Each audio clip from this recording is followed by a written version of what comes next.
트럼프 대통령은 갑자기 유예를 시켜버리면서 네네, 관세를 그렇습니다. 한 번도 매긴 적은 없단 말이에요. 네네. 신뢰할 만한 위협, 그걸 관세로 일단 들이민 겁니다. 중국 같은 경우는 야 그럼 나도 LNG하고 석탄하고 이런 데 매길게 뭐 이런 얘기들을 하던데 그러니까 이 마약 문제, 중국이 볼 때는 아주 껄끄럽고 자기들이 스스로 인정하지도 않는 문제를 가지고 미국하고 협상을 한다? 이게 결코 국내 정치적으로나 시진핑의 권위를 위해서나 정면으로 맞서는 모습을 보여주겠다. 먼저 자기 패를 까지 않으려고 최대한 노력할 거라는 거예요.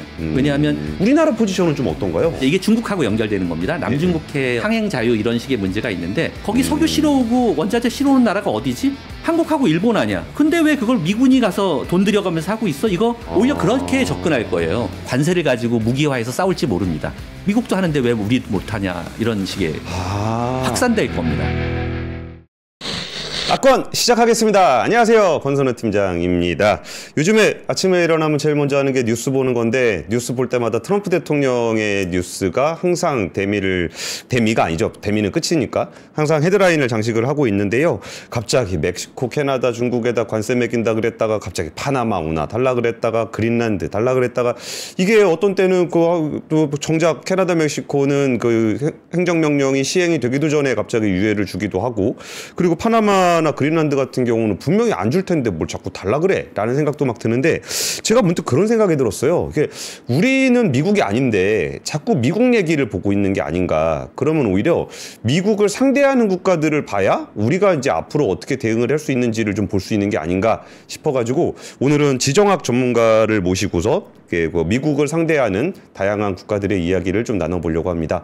금융연구원의 지만수 선임연구위원님 모셨습니다. 안녕하십니까? 네, 안녕하십니까? 안녕하십니까? 어떻게 잘 지내셨습니까? 네, 잘 지내고 있습니다. 날씨가 춥습니다. 아, 네. 그러게요. 요새 뉴스 부르는데 많으시죠? 아닙니다. 여기서 불러주셔서 감사합니다. 에이, 워낙 바쁘신 걸로 알고 있는데 워낙 요새 이제 지정학에 대한 관심들이 뭐 매우 높아진 상황이 된 것 같아요.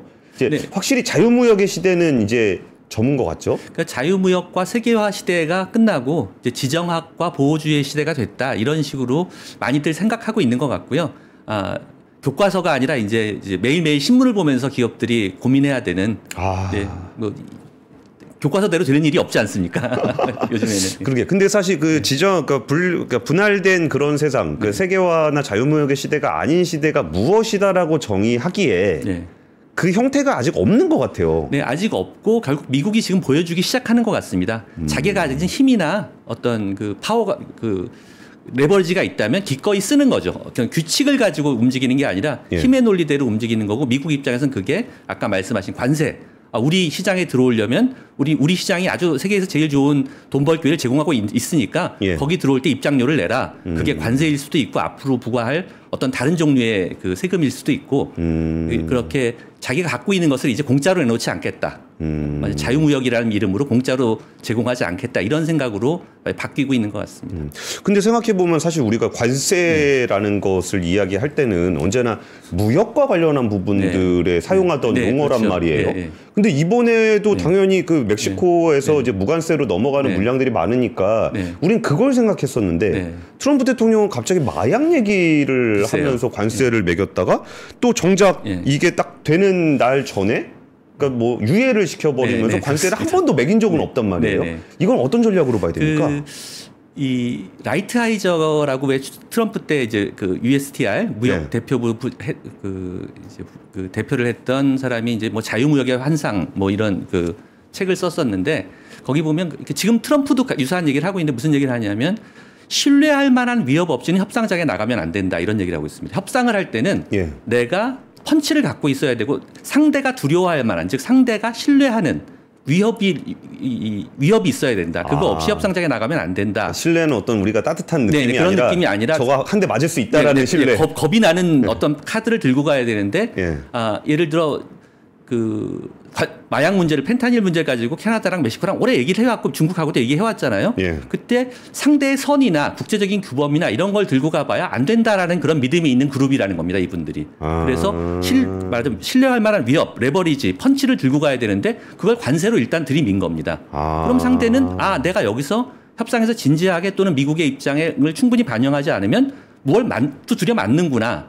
이 상황을 만들어 놓고 협상하는 걸 굉장히 선호하는 그런 어떤 정부가 들어섰다. 이렇게 생각해야 될 것 같습니다. 그거는 뭐 캐나다하고 멕시코에 대한 것만이 아니라 앞으로도 이제 그럴 것 같다. 그리고 그때 미국이 현재 생각하는 레버리지, 신뢰할 만한 위협은 그렇다고 군사력을 들이댈 수는 없으니까 예. 그게 지금 관세로 선택돼 있는 거죠. 아름다운 관세는 아름답다. 이게 이제 그 트럼프의 표현인데 그게 결국은 외국을 대할 때 미국이 갖고 있는 무기는 바로 관세다. 이렇게 지금 생각하고 있는 겁니다. 그러니까 이게 저는 조금 헷갈리던데 네네.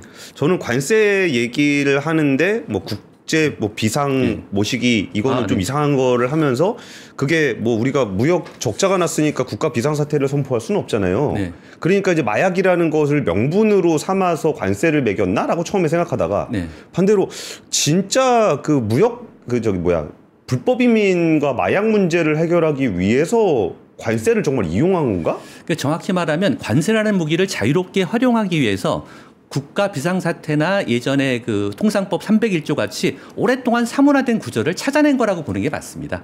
미국 법률 안에서 자유롭게 관세를 경제적, 비경제적 수단으로 쓸 수 있는 어떤 조항이 뭐가 있나 보니까 아, 이게 있는데 좀 무리하지만 난 이 조항을 갖다 쓰겠다라고 해서 갖다 쓴 거라고 보는 게 맞습니다. 왜냐하면 그 법률들은 다 오래전부터 있었지만 한 번도 사용돼 본 적이 없는, 거의 사용돼 본 적이 없는 그런 것들, 그런 조항들이거든요. 그거를 어떻게 보면 캐비넷을 뒤져서 아, 우리는 관세를 사용하고 싶어. 레버리지로 쓰고 싶어. 언제나 아무 자리에서나. 그랬을 때 쓸 수 있는 조항이 뭐냐?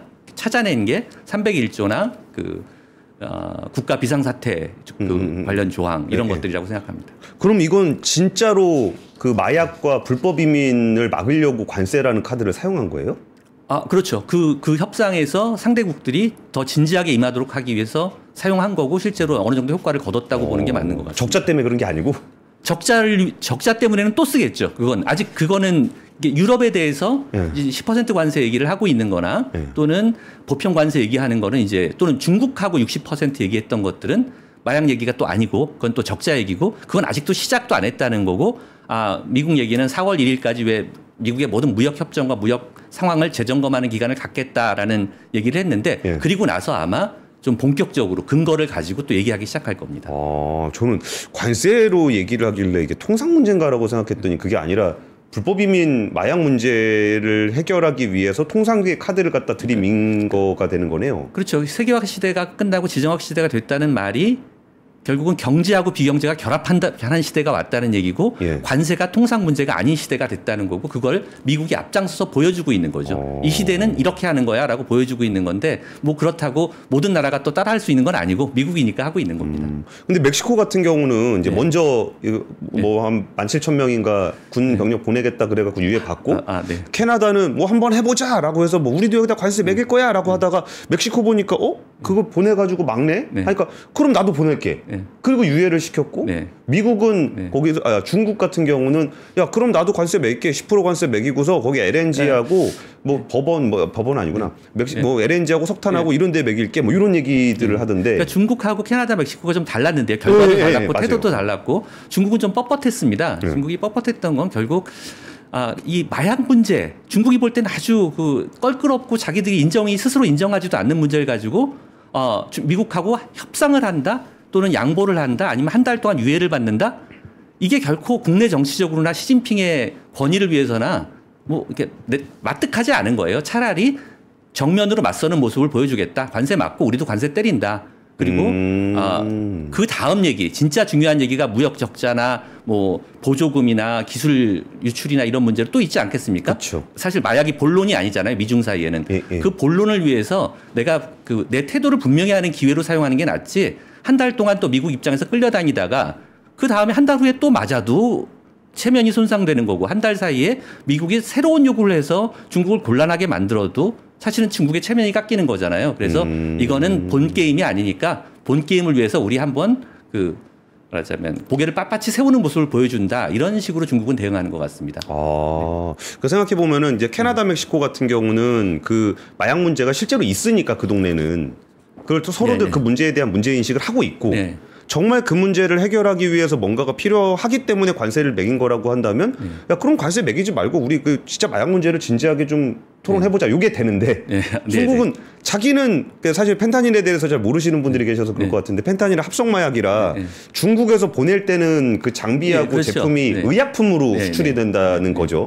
그러니까 중국에서는 우리는 거기에다 마약을 수출한 적이 없다라는 입장이니까 이걸 인정해버리면은 마약을 수출한 국가가 돼버리는 거네요. 네, 그렇죠. 그리고 한 달 동안 그런 취급을 받으면서 얘기를 해야 되는 거죠. 그걸 중국이 별로 받아들이긴 쉽지 않았을 겁니다. 차라리 맞고 우리도 때리자라는 식으로 반응, 지금 현재 하는 것처럼 그렇게 반응하는 게 지금 당장도 그렇지만 앞으로 벌어질 본 협상에서도 좋다. 이렇게 생각했을 것 같습니다. 그러게. 그쪽은 사실 그 마약 문제가 본협상이라 그러면 여기는 이제 진짜 진짜 무역 싸움이 문제 남아 있죠. 무역 문제든 기술 문제든 반도체 문제든 남아 있죠. 그러니까 초장에 굳이 이 문제를 해결하기 위해 해결하겠다고 덤비는 것보다는 진짜 큰 판을 가기 전에 어떤 태도를 보여주는 그런 걸. 근데 전 좀 특이했던 게 구글을 반독점 조사를 한다.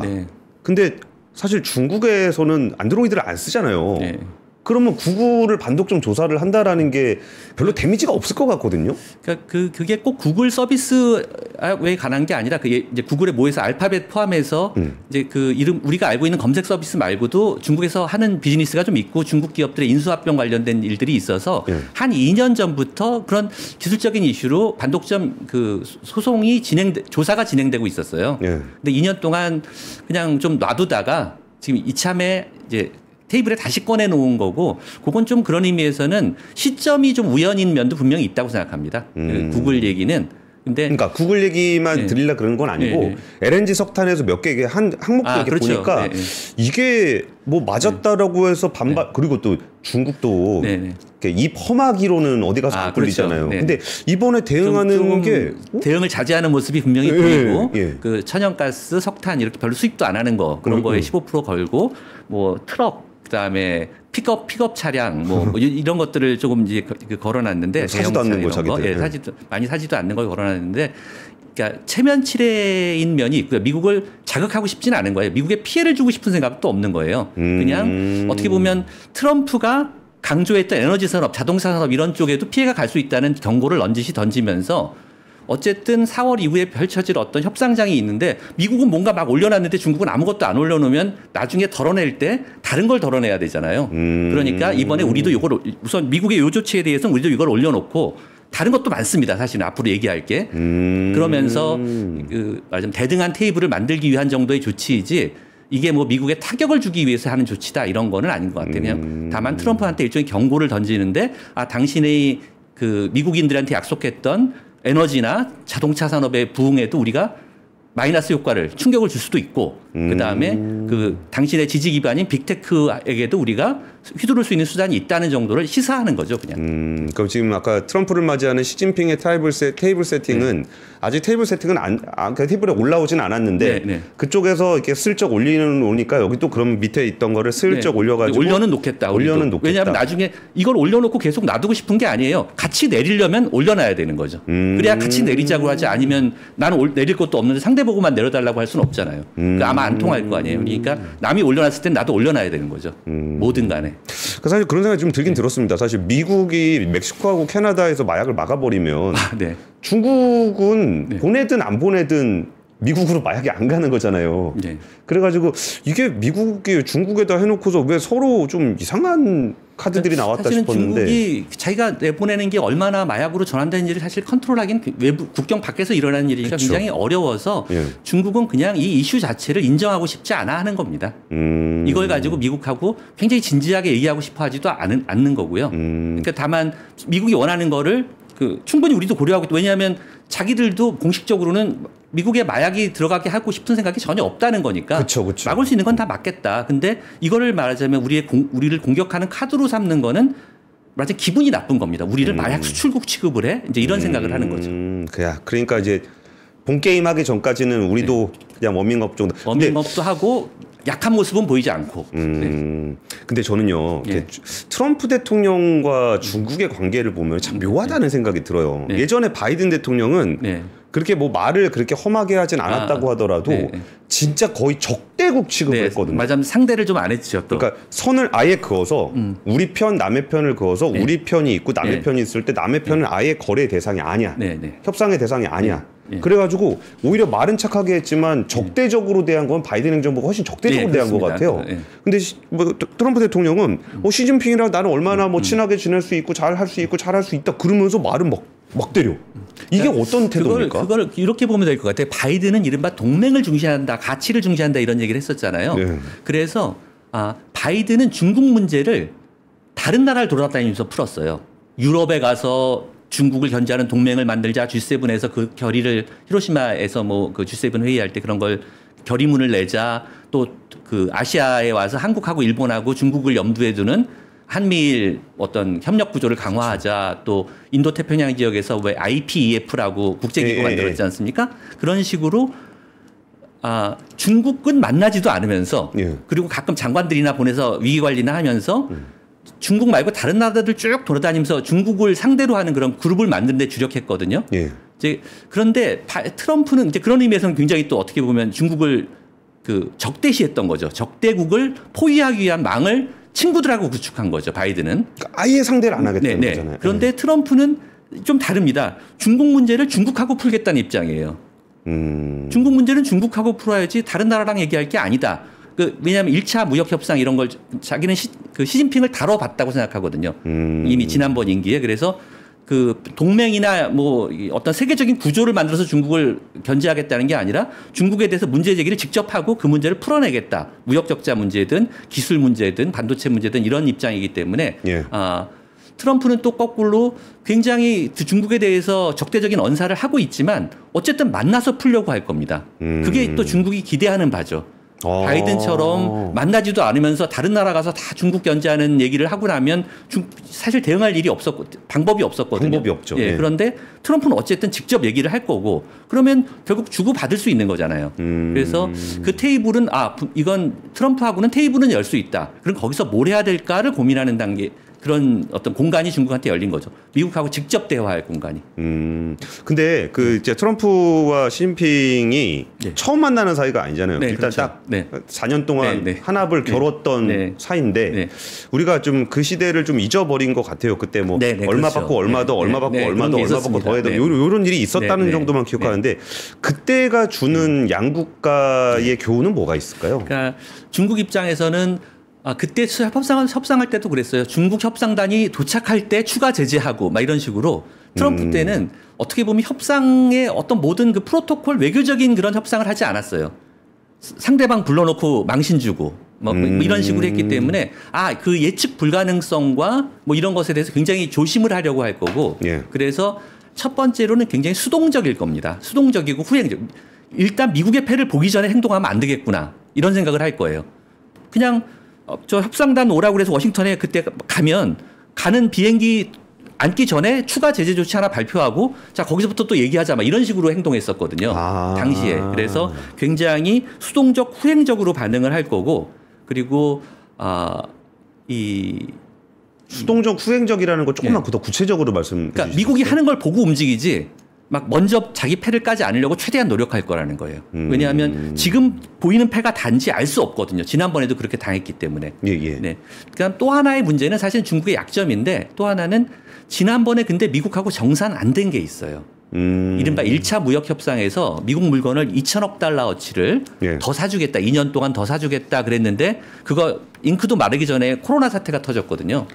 그래서 사실 지켜지지가 않았습니다. 사실 지금 그 중국의 대미 수출을 늘려줘야 되는 건데 미국의 대중 수출을 늘려줘야 되는 건데 그때나 지금이나 크게 안 달라요. 한 100억, 200억 달러밖에 안 늘어났어요. 만약 그 2년 동안 2천억 달러를 늘리려면 당시에도 늘어났어야 되지만 그 레벨이 유지가 돼서 지금 뭐 그 연간 기준으로 그래도 7,800억 달러는 더 늘어난 상태여야 되는데 안 늘어났거든요.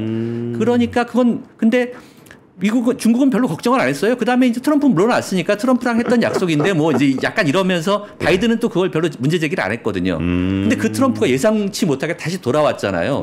지난번 빚을 분명히 들고 올 거예요. 지난번 이거 안 지켰잖아. 사실은 거기에 대한 대답도 참 어렵게 준비해야 되는. 그러니까 한편으로는 트럼프의 불확실성 때문에 소극적일 수밖에 없고 또 다른 한편으로는 지난번에 정산 안 된 것 때문에 불리한 입장에서 일단 회담을 해야 된다. 근데 그 회담을 피하면 안 되는 상황이기 때문에 예. 적극적으로 임할 겁니다. 근데 어쩌면은 중국 입장에서 조금 편할 수 있는 게 예전에 그 약속도 뭐 안 지키려고 안 지킨 건 그러니까 안 지키려고 생각하고 약속한 건 아니었을 거 아니에요. 그건 의심스럽습니다. 저는 의심스럽습니다. 근데 어쨌든 이제 트럼프가 원할 게 무엇이다라는 거 한 가지는 분명하게 있으니까 이게 서로 이렇게 치고받고 하다가 뭐 우리가 2천억 달러 더 사줄게요. 그럼 트럼프는 와 내가 2천억 달러 더 받아왔습니다라고 분명히 세레모니를 할 거고 중국 입장에서는 우리는 약속을 반드시 지키는 나라입니다라고 해서 빠져나갈 구멍이 좀 있어 보여서 그러니까 분명히 트럼프는 어쨌든 미국 국민한테 약속하고 있는 게 외국하고 협상을 해서 미국의 일자리와 미국의 무역 수지를 줄이고 미국 내 일자리를 만들겠다라는 약속을 하고 있는 거기 때문에 그 트럼프한테 줄 수 있는 게 뭔가는 중국도 이제 생각해 볼 수 있는 카드가 꽤 많이 있을 겁니다. 미국의 에너지를 수입할 수도 있는 거고 곡물 뭐 지난번에 약속한 것도 곡물이 많이 있었는데 곡물을 수입할 수도 있었던 거고 공산품의 경우에는 이걸 기화로 수출 통제 미국이 일부러 안 파는 것들이 있거든요.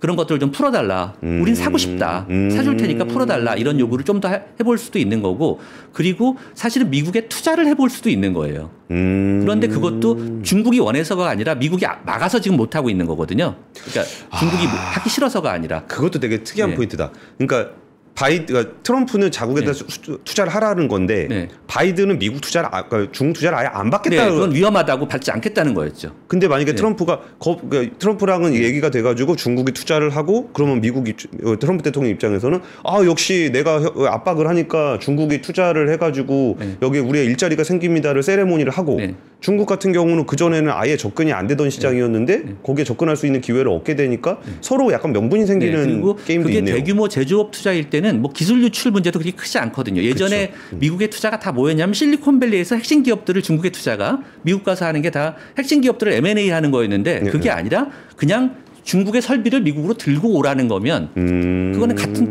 투자긴 투자지만 이게 기업을 쇼핑하는 M&A가 아니라 이른바 그린필드 투자잖아요. 일자리가 만들어지는. 그런 것들도 카드로 내놓을 수 있는 거죠. 받아주면 중국은 not bad죠. 나쁜 게 아닌 거죠. 어차피 관세 때문에 수출도 안 되는데 거기 들어갈 수 있다면. 다만 이제 어쨌든 뭐 미국에 와서 그렇게 하다 보면 기술이 좀 더 뭐 유출될 수도 있고 이런 것들이 있으니까 트럼프가 과연 그걸 얼마나 받을지는 그건 모르겠습니다. 하지만 중국은 내밀어 볼 수 있는 카드인 거죠. 그러네요. 근데 지금 저는 또 중국도 중국인데 제일 골치 아픈 데가 유럽이 아닐까 싶어요. 이게 왜 그러냐면은 그러니까 유럽은 중국하고 입장이 다르다라는 게 바이든 행정부 시대까지의 이슈였잖아요. 그러니까 미국이랑 유럽은 같은 편이고 중국이 적대국이었는데 지금 트럼프 대통령은 똑같은 나라 취급을 유럽이나 중국이나 뭐 그러고 있는 거잖아요. 그러니까 중국이 미국한테 한 4천억 달러 무역 수지 흑자를 가져가는 트럼프 입장에서 보면 미국의 이익을 해치는 나라라면 유럽은 한 3천억 달러쯤 가져가는 또 마찬가지로 그냥 미국의 이익을 해치고 있는 나라인 거고 그 얘기를 아주 거침없이 이미 하고 있습니다. 그리고 사실은 미국하고 유럽이 그 무역 수지 흑자 문제, 적자 흑자 문제로 이미 트럼프의 인식이 다를 뿐 아니라 기후변화 대응 여기 있어서도 파리 기후변화 협약 이제 벌써 첫 번째 행정명령으로 탈퇴. 그렇죠. 1기 때도 그랬어요. 2기 때도 또 그렇게 하고 있는데 사실은 기후변화 대응에 대해서 유럽은 굉장히 진지합니다. 정치적으로도 굉장히 지지가 높고 그래서 거기서 미국이 탈퇴하면 기후변화 대응은 모두가 할 때 비용이 적어지는 거지 유럽 혼자 하면 유럽만 괴로운 거거든요. 그래서 이제 이 부분이 굉장히 사실은 유럽 입장에서 굉장히 크게 어긋나는 거고 러우 전쟁을 어떻게 끝내려고 하는지 불안해하는데 유럽의 안보에 대한 보장을 약화시키는 방향으로 끝내버리면 즉 현재 상태에서 그냥 선 긋고 끝내자 이렇게 돼버리면 유럽 입장에서는 앞으로 러시아에 대한 러시아의 어떤 위협을 확실하게 이렇게 막아주는 어떤 보장이 약해진다고 느낄 거거든요. 그리고 그럼 그 대신 니들이 방위비를 늘려다 그러면서 또 방위비를 5%까지 GDP에 늘리라고 하는데 그건 유럽의 지금 경제 상황으로 너무 무리한 또 요구가 되는 거고 이런 식으로 거의 이 공통점을 찾기가 중국만큼이나 어려울 정도로 지금 사이가 벌어질 수밖에 없고요. 그게 이제 또 어쨌든 협상을 통해서 풀려야 되고 이제 그 루비오도 한번 이제 가서 설명을 좀 와서 해라 이런 얘기를 서로 하고 있는데 문제는 또 하나는 트럼프가 유럽을 하나의 EU 예를 들어 유럽 연합으로서 상대를 하려고 하지 않는다는 거예요. 트럼프는 왜 양자 협상을 선호한다고 하지 않습니까? 그러니까 트럼프 입장에서는 난 독일하고 할 얘기 있고 프랑스하고 할 얘기 있고 스페인하고 할 얘기 있고 이태리랑은 내가 서로 코드도 맞고 할 얘기 많아. 뭐 이런 거지. EU 폰데어 라이엔 EU 집행위원장하고 내가 얘기를 하는 게 무슨 얘기를 하는 거지? 이런 식으로 생각할 거예요. 그리고 그 사람 지난번에 바이든하고 너무 짝짝꿍 됐었던 사람이야. 이런 식의 어떤 그 정서적인 이 거부감도 있을 거거든요. 그래서 과연 EU로 모이면 경제 규모가 미국하고 대등하거든요. 그렇게 해서 대등한 상대로서 굳이 만나려고 할지 아니면 사실은 EU를 하나의 대화 상대로 과연 인정할지 아니면 그냥 개별 국가랑 직접 접촉하려고 할지 이런 것부터가 의심스러운 상황이기 때문에 EU하고 미국의 관계는 앞으로 경랑에 빠질 가능성이 있습니다. 물론 서로 이미 쌓아놓은 게 있기 때문에 망가지지 않게 관리하려는 노력은 굉장히 하겠죠. 망가지는 모양을 안 보여주려고 굉장히 서로 수위 조절은 하겠지만 근본적인 이해가 굉장히 달라지고 신뢰가 없어질 수밖에 없는 상황은 이미 벌어졌어요. 그건 트럼프 일기 때도 그랬습니다. 그러면은 여기서 이게 그게 가능할지 모르겠지만 어차피 이렇게 된 마당에 유럽이랑 중국이랑 손잡을 가능성도 있어요? 그건 있죠. 그건 두 가지인데 하나는 경제적으로 예를 들어 기후변화 대응, 녹색산업 이런 쪽은 중국도 진지하고 이건 시진핑이 목표를 제시했기 때문에 중국은 진지한 거예요. 전체주의이기 때문에. 유럽은 시민사회부터 지난 수십 년간의 어떤 정치 과정에서 이 기후변화 대응에 대한 사회적 합의가 있어요. 그럼 둘이 현재는 같은 입장인 거예요. 미국이 떠난 거예요. 원래는 COP26이라고 그러죠. 그 기후변화 26차 회의에서 미국, 인도, 중국, 유럽 다 들어왔었는데 그쵸. 그게 지금 그중에 미국이 나가버린 거지 않습니까? 그랬을 때 중국마저 나가는 것보다는 중국하고 잘 얘기해서 이걸 이어가는 게 유럽 입장에서는 가장 유리하고 중국 입장에서도 기후변화 대응하면 해야 되는 태양광 산업, 전기차 산업, 풍력 산업 다 자기가 갖고 있거든요. 그쵸. 그러니까 그 경제적 이익이 서로 이제 맞아 들어갈 수가 있어요. 그걸 중심으로. 그래서 이제 첫 번째 시금석은 코로나 직전에 코비드 직전에 중국하고 EU가 타결하려고 했던 포괄적 투자 협정이라는 게 있습니다. 하여튼 그 포괄적 투자 협정을 거의 협상은 다 끝났는데 비준 단계에서 코비드 터지고 거기에 대한 책임론 터지고 홍콩 문제나 인권 문제에 대한 일부 회원국들의 문제 제기가 있어서 비준이 안 됐거든요. 이런 것부터 복구하려고 할 수가 있고 이게 이제 여기까지는 순수하게 경제적인 스토리인데 특히 EU 입장에서는 그걸 좀 미국한테 보여주고 싶을 수도 있어요. 트럼프한테 미국 우선주의 저렇게 끝까지 가면 우리는 중국하고 이렇게 할 수밖에 없어. 이거 좋아라는 식으로 좀 보여주는 카드로라도 써야 돼요. 그러니까 아까 서로 레버리지 가지고 경기하는 게임이 됐다고 했는데 그런 의미에서 EU의 레버리지 중에 하나는 중국인 겁니다. 우리가 중국하고 이렇게 짝짝꿍이 돼도 좋아라는 걸 보여주고 미국으로부터의 어떤 여러 가지 압력을 그걸 통해서 완화시킬 수도 있다고 보기 때문에 하나는 경제적으로 실제로 필요하고 또 하나는 협상 카드로서도 써먹을 만하기 때문에 일단 굉장히 바빠질 거고요. 그러니까 예전에 바이든 때 바이든은 그 동맹 가치 이런 얘기하면서 온 세계를 돌아다니고 정말 화려한 외교 행보를 보였었는데 앞으로 4년간은 사실은 트럼프는 꼭 환영받는 정상회담 파트너이긴 어렵고 어려운 사람이라면 시진핑이 정말 발바닥에 땀이 나도록 세상을 다닐 겁니다. 그래서 미국의 빈 공간을 바이든이 떠난 공간을 어떻게든 조금이라도 더 이렇게 활용해 보려고 말하자면 근데 말씀 들어보니까 그러면 이제 나머지 국가들도 그러니까 트럼프 대통령한테는 이제 미국 외 국가는 그냥 미국 외 국가인 것뿐인 거잖아요. 네, 그렇죠. 그럼 나머지 국가들은 이제 미국이라는 거대한 국가를 상대를 해야 되는데 그거를 이제 상대를 할 때 레버리지 카드로 쓰기 위해서 중국이 좀 레버리지 카드로 써기 좋은데 시진핑이 와가지고 뭐 좀 잘해보자 그러면은 설사 잘할 생각이 없다고 하더라도 잘하는 모양새를 보이면서 미국이랑 협상을 해야 되는 그런 일들도 생길 수가 있는 거네요. 사실은 중국하고 이렇게 아주 획기적인 딜을 할 만한 그런 상황이 있는 나라가 그렇게 많지도 않고 실제로 주고받을 게 많지는 않을 수도 있는데 일단은 중국하고 이렇게 관계를 개선하는 그런 여러 가지 제스처는 분명히 미국에게 어떤 시그널이 되겠죠. 미국 안에서. 이 얘기를 제가 왜 드렸냐면은 우리나라가 걱정이라고요. 그러니까 우리나라는 미국의 군사 동맹국이잖아요. FTA 국가기도 하고. 그래서 우리가 중국이랑 친해질 거니까 미국 자꾸 나 때리면 나 중국이랑 친해질 거라고 하기에 우리는 미국이랑 너무 가깝단 말이죠. 그렇습니다. 근데 트럼프 대통령은 미국 외 국가 중에 하나로 우리를 취급할 거고 예. 우리는 그렇다고 해서 중국이라든지 유럽을 레버리지 삼아서 미국이랑 협상하기에도 우리나라 포지션은 좀 어떤가요? 그러니까 우리나라는 사실은 그런 문제, 그러니까 트럼프가 각국에 그냥 원하는 것들이 있거든요. 예. 원하는 것들이 있는데 사실은 한국에 대해서 지금 원하는 게 뭔지 거기에 대해서 반응하는 것 이런 게 좀 더 당장은 더 급한 일이지.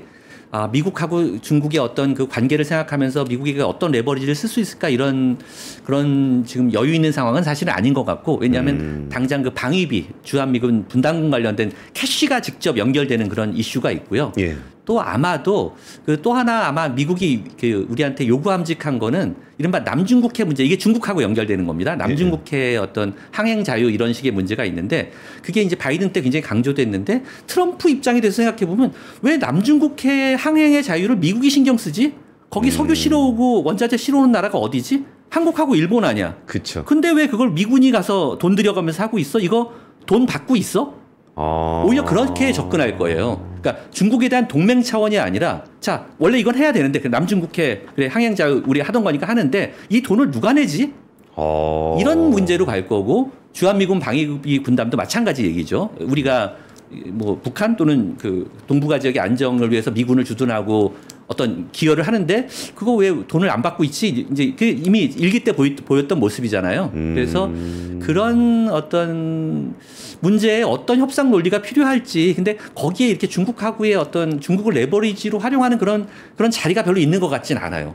그러네요. 그러니까 유럽쯤 되면 이제 그런 레버리지 공간이 좀 있는데 우리는 그냥 중국하고의 문제는 중국하고의 문제로 생각하면서 접근해야지 이걸 미국에 대한 레버리지라고 생각하고 접근하면 그런 만한 그런 그 공간이 그렇게 넓지는 않아 보입니다. 그냥 다만 중국하고 지금 관계가 너무 안 좋으니까 예. 그러니까 중국하고의 그냥 문제로서 풀 필요는 있는 것 같습니다. 그럼 생각해 보면은 이제 방위비 분담금까지는 좀 생각을 했었는데 남중국해 문제 말씀을 들어보니까 트럼프 논리가 좀 그럴싸하게 들리기도 하고 그 그럴싸하게 들린다는 얘기는 이제 우리가 부담이 되는 트럼프가 일이 새로 한 일을 관세를 레버리지로 쓰는거나 경제하고 비경제 문제를 쉽게 연결하는거나 뭐 여러 가지 놀라운 얘기들이 있지 않습니까? 예. 자꾸 들으면 계속 그럴싸하게 들리게 돼 있습니다. 트럼프는 그걸 하고 있는 거고 그렇게 하면서 세상이 바뀌는 겁니다. 지금 조금 있으면 아마 아프리카의 어느 나라들끼리 남미의 어떤 나라들끼리 아시아의 어떤 나라들끼리 자기들끼리도 관세를 가지고 무기화해서 싸울지 모릅니다. 미국도 하는데 왜 우리 못하냐 이런 식의 확산될 겁니다. 왜 안 그러겠어요? 우리가 국경 분쟁이 있는데 나 이거 관세 가지고 한번 해볼래. 왜 안 그러겠어요? 미국도 하는데. 그러니까 예전에 우리나라 한일 수출 전쟁했던 그때도 것처럼 결국은 그때 트럼프 일기가 이미 이제 지난 다음 그 시기였는데 결국 그렇게 누군가 앞서서 보여주면 그러니까 세계화 시대 자유무역 시대가 끝나고 지정학 시대에는 이렇게 하는 거야라고 미국이 보여주면 점점 더 그 어떤 그 시대의 행태들이 확산되게 돼 있고요. 그게 일본도 사실 우리한테 했던 거고 앞으로 또 다른 지역에서 보게 될 겁니다. 이게 우리가 이제 가보지 않은 길이고 어떻게 변할지 모르는 일이긴 하지만 최소한 자유무역 쪽으로 다시 돌아가진 않을 것 같다라는 건 확실한 것 같고 그러면은 우리나라 입장에서 사실 우리나라는 수출이 굉장히 좀 경제에서 차지하는 비중이 많은 나라다 보니까 그게 뭐 미국이나 중국이 우리나라 경제에서 수출에서 차지하는 비중이 많은 건 알겠어요. 근데 그거 외의 국가들에서도 그런 일이 생긴다 그러면은 이거는 뭐 가보지 않은 길이니까 뭐가 답이다라고 얘기할 수는 없겠지만 박사님 보시기에 우리는 지켜야죠. 우리는 자유무역을 지켜야 됩니다. 어떻게든 지키는 쪽으로 가야 되고요. 지키자는 목소리를 계속 얹어놔야 세상이 완전히 글로 가버리는 걸 좀 막을 수가 있고 사실은 우리랑 같은 생각을 할 만한 나라들 일본도 그렇고요. 거기도 무역이 중요하니까 유럽은 뭐 대부분 그렇습니다. 그리고 특히 유럽은 WTO 같이 다자 질서 속에서 규범을 가지고 세상을 운영하자는 그런 어떤 철학이 좀 강력한 지역이기 때문에 사실은 바이든 정부도 좀 그런 면이 있었어요. 그런데 그래서 이 자유무역을 옹호하는 국가들은 사실은 굉장히 많으니까 중국이 또 대표적입니다. 중국도 자유무역을 옹호한다 그래요. 요새 자유무역 옹호를 중국이 하고 있더라고요. 그래서 그런 나라들하고는 그 선 안에서 목소리를 같이 내줘야 그 속도를 늦출 수 있고 그 행태가 점점 더 사나워지고 빈번해지는 걸 막을 수 있습니다. 그리고 그걸 막는 게 우리한테는 어쨌든 제일 좋습니다. 우리가 그걸 카드로 쓰려고 하는 것보다는 일단은 그 세상은 미국이 하는 것 선에서 막자. 다른 나라끼리는 하지 말자는 쪽으로 가는 게 우리한테는 제일 유리합니다. 그거 중국이 따라하기 시작하면 얼마나 골치 아프겠습니까? 예. 그러네요. 네, 중국이 그거 따라하기 시작하면 골치 아픕니다. 그래서 안 그러는 게 좋습니다. 와, 그러니까 중국 안 그래도 되게 무서운 나라인데 네. 그거를 미국이 하듯이 그렇게 노골적으로 뭔가에 압박을 한다 그러면은 우리가 대응하기가 좀 만만치 않겠네요. 그러니까 우선은 우리가 스스로 그 어떤 뭐 수출 통제 조치나 이런 그 뭐 관세 조치나 이런 거를 우리 스스로도 안 하는 게 좋을 뿐 아니라 그런 걸 쓰는 걸 쉽게 생각하면 안 되고요. 그리고 그거 확산을 막는다는 입장을 강하게 갖고 같은 입장을 가진 사람들끼리 목소리를 내는 게 저는 당장은 필요하다고 생각합니다. 저는 솔직히 막 미국산 철강, 그러니까 중국산 철강제 싸게 들어오고 막 그런 거 보면은 네. 뭐 칠레나 뭐 이런 데 다 중국산 철강제에다 관세 매기는 거 봤을 때, 뭐 지금 자유무역의 시대도 아닌데 뭐 우리도 좀 하지라는 생각도 그냥 감정적으로 좀 들었었거든요. 그러니까 그 굉장히 또 중요한 말씀을 하셨는데요. 한편으로는 미국이 자유무역을 약화시키고 있지만 한편으로 지금 중국에서 나오는 물건들은 그 원가가 의아한 물건들이에요. 이게 지금 그쵸. 어떻게 지금 그 안에 얼마만한 그 직간접적 보조금이 들어있는지 이런 것들을 알 수가 없어요. 그래서 사실은 중국에 대해서는 또 별개로 자유무역을 주장하는 것과는 별개로 그런 어떤 공정한 무역도 국제적으로 합의되는 규범입니다. 그쵸. 이게 예. 자유무역하고 반대되는 것도 아니고 자유무역을 공정하게 하자는 거니까 그 부분에 대해서 그것도 또 이제 우리 혼자 할 수는 없는 거고 그것도 관심 있는 나라 많습니다. 거기선 다시 또 일본도 유럽도 같이 들어있지만 미국도 관심이 있어요. 선진국 그룹 그러네. 전체가 관심이 있어요. 또 그쪽 그룹하고 같이 이 문제를 우리 혼자 중국하고 시진핑하고 우리 대통령이 만나서 이걸 1대1 의제로 하기는 어렵다. 이걸 가지고 WTO를 통해서 얘기하건 선진국들이 모여서 얘기하건 이 문제를 체계적으로 제기해 보자. 그냥 계속 이렇게 정말 그 저가 수출의 그 제조업이 망가지다 보면 이대로 지금 중국이 세계 제조업의 30% 차지하고 있거든요. 예. 40% 50% 될 수도 있어요. 중국의 제조업에 대해서 지금 이 범용 제품에 대해서 경쟁하기가 정말 어려워지고 있습니다. 그리고 그 뒤에 뭐가 있는지를 모른다는 게 또 문제고요. 그래서 한편으로는 미국에 대해서는 자유무역, 중국에 대해서는 공정무역 각각 파트너가 있습니다. 이런 것들을 이렇게 양쪽을 다 좀 생각해 보는 그런 게 우리 국익에 필요한 상황인 것 같습니다. 알겠습니다. 오늘 그 금융연구원 지만수 선임위원 모시고서 이야기 나눠봤는데요. 그 트럼프의 시대를 조명하는 관점에서 우리가 항상 미국의 관점에서만 바라봤는데 오히려 다른 나라들, 뭐 중국이나 유럽이나 뭐 다른 나라들의 관점에서 미국을 어떻게 바라보고 있는지 어떻게 대응할지를 보면서 우리의 대응책에 대해서 한번 고민해 보려고 했었는데요. 보니까 각 국가마다 미국과의 아젠다들이 있고 그 중에 우리나라가 어떤 아젠다는 이쪽이랑 잘 맞고 어떤 아젠다는 이쪽에 잘 맞고 그런 것들을 좀 유연하게 국제관계를 가져가면서 미국도 상대하면서 다른 나라들과의 관계도 공고하게 할 수 있는 그런 유연한 태도와 준비된 그런 통상이 필요하지 않을까라는 생각이 들었습니다. 지금까지 그 지만수 박사님과 함께했습니다. 악권이었습니다.